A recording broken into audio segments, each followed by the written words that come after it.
Hello my fellow YouTubers. Welcome to Edleedskalnin's workshop. It's going to be a quick little video. Show you guys this right here is nitol wire, nitol, something like that. It's a resistance wire. So this is going to be my resistance.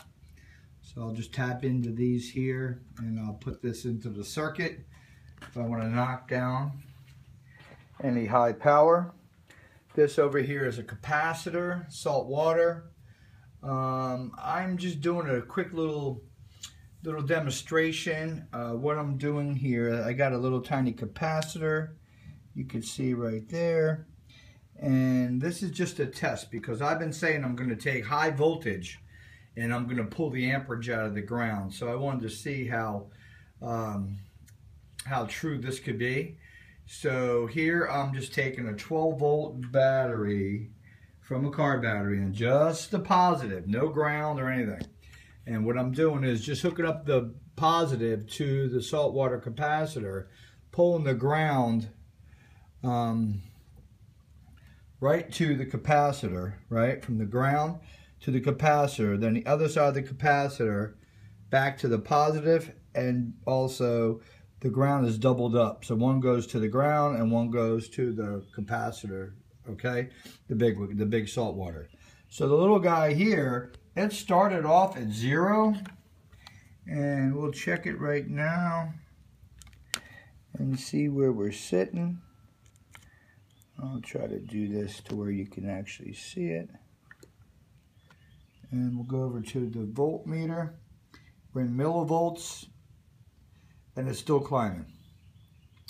So my theory falls in line that I'm just using a positive from a battery. Now actually with the positive from the battery, you guys know that there's no negative.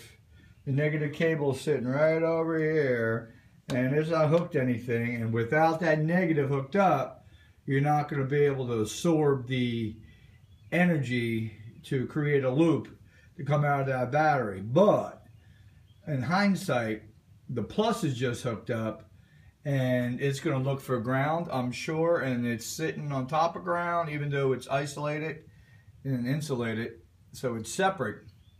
So you can see here that our mini capacitor is absorbing that energy, and right now it looks like it might have reached its plateau.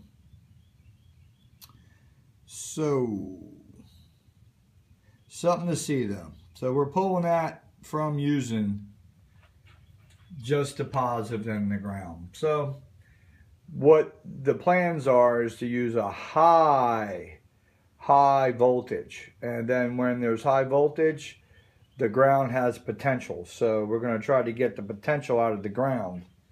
And one more thing I'm working on here, I am going to make a kick-ass capacitor in a gallon glass jar. And it's not going to be water. It's just going to be foil and wax paper rolled up. So that puppy there will save the energy and only release it when it's asked to. And this here saltwater capacitor seems to not hold energy at all, and it will balance out the length of the wave, but it definitely won't hold the charge. Why? Don't know why. Anybody out there knows why, leave a comment. But you can see here we are still moving around. Seems like 362, and it seems like it's dropping down. So just a little test here, guys. Peace out.